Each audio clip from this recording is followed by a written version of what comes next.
So hello everyone, आज मैं आपके लिए एक्सप्लेन करूंगी the glorious revenge of effing का एपिसोड नंबर 31। तो जैसा कि पिछले एपिसोड में हमने देखा था, एफिंग ने इटर्नल फ्लेम को रिफाइन करके अपने दुश्मनों का खात्मा किया, जिसके बाद उसने लिन को शाओ फैमिली की मदद करने भेज दिया। वहीं दूसरी तरफ शाओलिंग भी एफिंग की हेल्प करने के लिए घर से भाग निकली थी और साथ ही हम एक नए कैरेक्टर से भी इंट्रोड्यूस हो गए। इसका नाम शियान यू था और ये शियान क्लैन की टॉप टैलेंट थी। शियान यू एफिंग की फाइट के मजे लेने के लिए 3 दिनों से उसका पीछा कर रही थी, मगर एफिंग उसे भगाना चाहता था। अब आगे तो अब हम देखते कि शियान यू एफिंग का पीछा छोड़ने के लिए तैयार नहीं थी। वो बड़ी ही तेजी से उसके सामने आके खड़ी हो जाती है। एफिंग भी उसकी मूव्स देखकर काफी हैरान था। वो हंसते हुए कहती है, एफिंग मेरे से पीछा छुड़ाना इतना आसान काम तो बिल्कुल नहीं है। अगर तुम चाहते हो कि मैं तुम्हारा पीछा छोड़ दूं, तो फिर किसी के साथ फाइट करो। तुम्हारी फाइट देखने के बाद मैं यहाँ से चली जाऊंगी। जिस पर एफिंग कहते ठीक है, फिर अगर तुम्हें फाइट ही चाहिए तो मैं तुम्हारे साथ ही फाइट करता हूँ। जिसके बाद एफिंग अपनी सोर्ड को समन करके उस पर हमला करने चला जाता है, लेकिन यू ने उसकी सोर्ड पकड़ ली थी। वो कहती मेरे साथ नहीं बेवकूफ, किसी और के साथ फाइट करो। मगर ये तो एफिंग की एक चाल थी।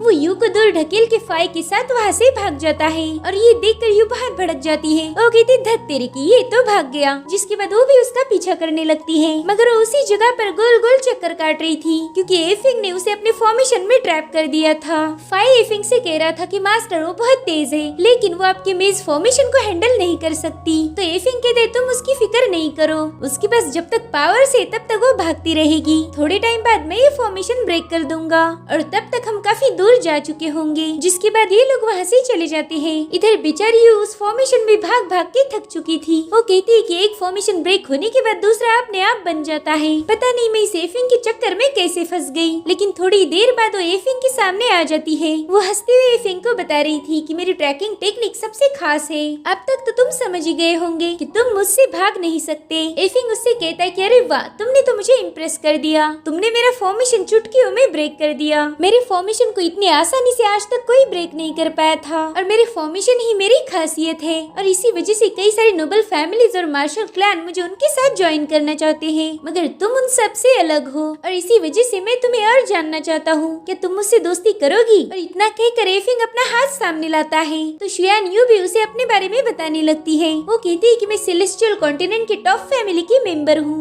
और मेरा नाम शियान यू है। अभी तक तो वो पेड़ पर लटकी हुई थी, लेकिन जैसे वो एफिंग के साथ हाथ मिलाने के लिए नीचे आती है, उसी स्पीड से गड्ढे में गिर जाती है। दरअसल एफिंग ने वहाँ पर ऑलरेडी एक फॉर्मेशन बना दिया था। वो कहती पता नहीं तुमने कितने सारे फॉर्मेशन बना रखे हैं, मैं जहाँ भी पाँव रखूँ वहीं पर ट्रैप हो रही हूँ। अब एफिंग उस गड्ढे को भर देता है। जिसके बाद एफिंग उसे बोल रहा था कि अब तुम यहीं पर सुकून से रहो, मेरा पीछा करने की जरूरत नहीं है। इतना कहकर एफिंग वहाँ से चला जाता है। यू उसे अंदर से बहुत गालियाँ दे रही थी, मगर जब भी एफिंग लड़कियों की गालियाँ खाता है तब उसे ऐसा फील होता है कि उस पर तो फूलों की बारिश हो रही है।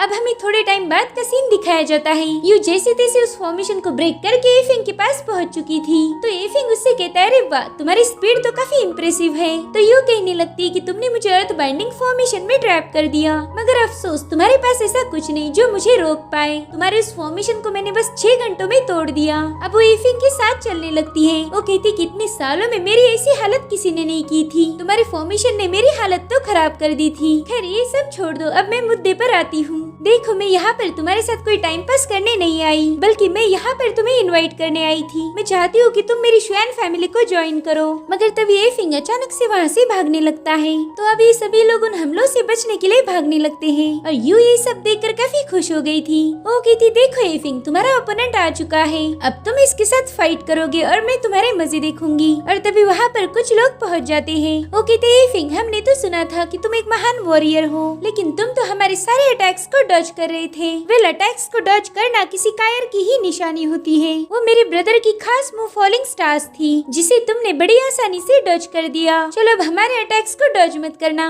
बल्कि हमारा मुकाबला करना। तो एफिंग बस उनसे कहता है कि यार तुम तो बहुत बकबक करते हो, जिससे वो लोग एफिंग पर बहुत ज्यादा भड़क गए थे। तो उनका गुस्सा देखकर यू कहती कि भाई लोग, मैं इनके साथ नहीं हूँ, तो मेरे साथ फाइट करने की सोचना भी मत। जिसके बाद वो एक पेड़ पर जाके बैठ जाती है ताकि वो वहाँ से फाइट के मजे ले पाए। तो वो लोग यू से कहते कि लड़की तुम बहुत शातिर हो, एफिंग को मारने के बाद तुम्हारा भी नंबर आएगा। जिसके बाद वो बंदा हेवन शेकिंग हैमर का यूज करते हुए एफिंग पर अटैक करने चला जाता है, मगर एफिंग और फाइज समय रहते साइड में हट चुके थे। अब वो बंदा एफिंग पर लगातार हमले कर रहा था, लेकिन एफिंग तो बड़े आराम सुकून से उन्हें डॉज करने में लगा हुआ था। यू भी देखती कि एफिंग उस बंदे पर अटैक नहीं कर रहा, बल्कि वो तो बस उसके हमले को डॉज करते जा रहा था। इधर एफिंग कभी उसके वेपन पे तो कभी उसके सिर पर जंप लगा रहा था। वो कहता है कि तुम लोग मेरे अपोनेंट के लायक नहीं हो, जिस वजह से मैं तुम्हारे साथ फाइट करके अपनी एनर्जी जाया नहीं करना चाहता। तो वो बंदा गुस्से में कहता है कि एफिंग मैं तुम्हारा घमंड चकनाचूर कर दूंगा। जिसके बाद वो बंदा क्विकसैंड हैमर को क्रिएट करता है।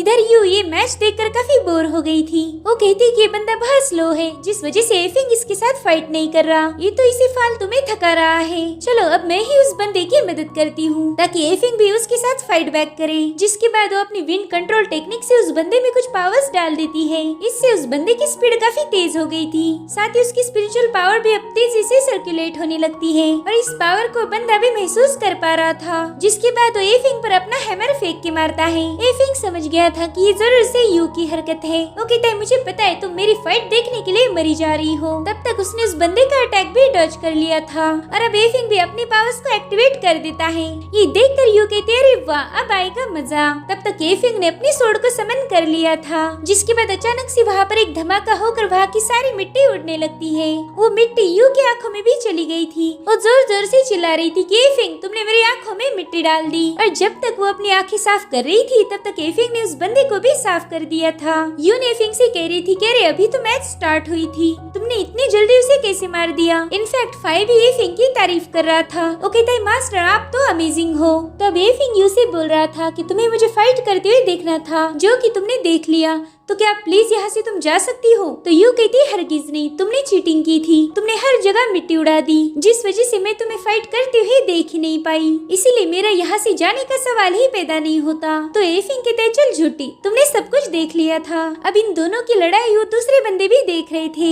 एफिंग उसे लगातार बोल रहा था कि तुमने फाइट देख ली है, तब जल्दी से यहाँ से कल्टी मारो, मगर यू उसका पीछा छोड़ने के लिए राजी ही नहीं थी। अब इन दोनों के झगड़े देख देख कर वो बंदे भी पक गए थे। वो कहते कि तुम दोनों भी बकवास बंद कर दो, तुम लोगों ने हमें समझ के रखा है हाँ कि तुम झगड़े करोगे और हम देखते रहेंगे। वो कहते हैं कि तुम लोगों को अब हमारा सामना करना पड़ेगा। जिसके बाद वो क्लाउड और मिस ब्लेड को एक्टिवेट करके इन पर हमला करने चले जाते हैं। उन लोगों ने एक पावर टोर्नेडो क्रिएट किया था, लेकिन इससे पहले कि वो एफिंग को कुछ कर पाए उसने 3 एट्रीब्यूट्स मंत्र को एक्टिवेट कर दिया था। उसके ऐसा करते ही वो दोनों लोग बर्फ में कैद हो गए थे। जिसके बाद एफिंग थंडर और फायर का यूज करके वहाँ पर एक बहुत बड़ा ब्लास्ट कर देता है और इसी ब्लास्ट में उन लोगों का काम तमाम हो चुका था। अब एफिंग की 3 एट्रीब्यूट्स मंत्रा की टेक्निक देखकर यू काफी इम्प्रेस हो गई थी। वो कहते रे बाप रे ये बंदा तो तीनों एलिमेंट्स को कंट्रोल करता है। जिसके बाद वो एफिंग को जीनियस बोल रही थी। वो कहती एफिंग तुम्हारी जितनी तारीफ की जाए कम है। सबसे पहले तो तुमने बाइडन की लेजेंडरी स्टेज पर ब्रेक थ्रू किया, जो कि आजकल कोई नहीं कर पाता। उसके बाद तुमने कई सारे टॉप टैलेंटेड डिसाइपल को हरा दिया, जो कि अपने अपनी सिटीज की शान थे। और ये क्या कम था जो तुमने इटर्नल फ्लेम को भी रिफाइन कर लिया। और मुझे अभी अभी पता चला कि तुम तीनों एलिमेंट्स को भी कंट्रोल कर सकते हो। कंट्रोल तो छोड़ दो, तुम तो उन्हें इंटरचेंज भी कर सकते हो।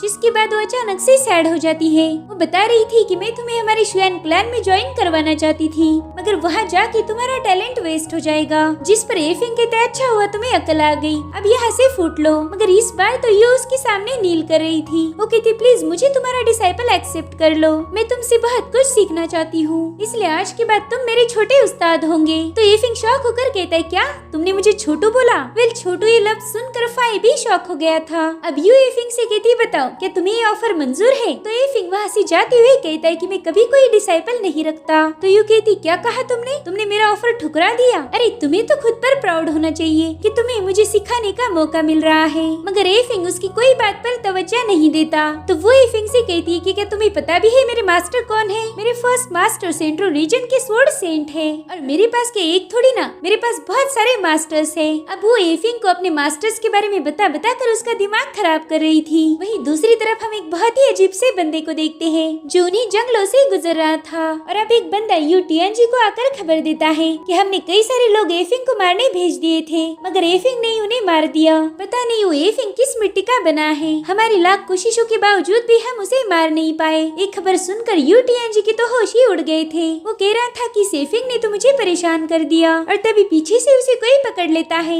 वेल इस बंदे का नाम शीचिंग था और एक्चुअल में एक पपेट था। अब वहाँ पर बाईशंग सेक के हेड टियान शुआन पहुँच जाते हैं। शीचिंग टियान शुआन से कह रहा था कि अगर आपको मुझसे कोई काम करवाना है तो उसकी भारी कीमत चुकानी पड़ेगी। तो टियान शुआन उससे कहते कि तुम हमारे सीनियर डिसाइपल हो और मुझे तुम्हारी काबिलियत पता है। जिसके बाद वो उसे एक अनमोल ट्रेजर दे देते हैं। मगर शीचिंग को उस ट्रेजर के साथ साथ यू टियान जी की बॉडी भी चाहिए थी। वो कहता है कि मुझे ये बहुत पसंद आया, तो क्या आप मुझे इसे दे सकते हो। शीचिंग की बातें सुनकर यू टियान जी काफी घबरा जाता है। वो टियान शुआन से रिक्वेस्ट कर रहा था कि प्लीज मास्टर मुझे माफ कर दीजिए, मगर टियान शुआन उसकी एक नहीं सुनता। वो शीचिंग से कहता है कि तुम इसके साथ जो करना है वो करो। जिसके बाद शीचिंग बड़ी खुशी से उसकी गर्दन स्नैप करके उसे अपने साथ ले जाता है। अब टियान शुआन उससे कह रहे थे कि प्लीज मुझे निराश मत करना। तो शीचिंग कहता है आप फिक्र क्यों कर रहे हो, एफिंग को तो मैं अपने हाथों से मार दूंगा। जिसके बाद वो यू टियान जी की बॉडी अपने साथ घसीटते हुए वहाँ से भाग जाता है। वहीं दूसरी तरफ हम शाओलिंग को देखते हैं जो मॉन्स्टर रीच में पहुँच चुकी थी। वो कहती है कि मॉन्स्टर रीच तो बहुत बड़ी है,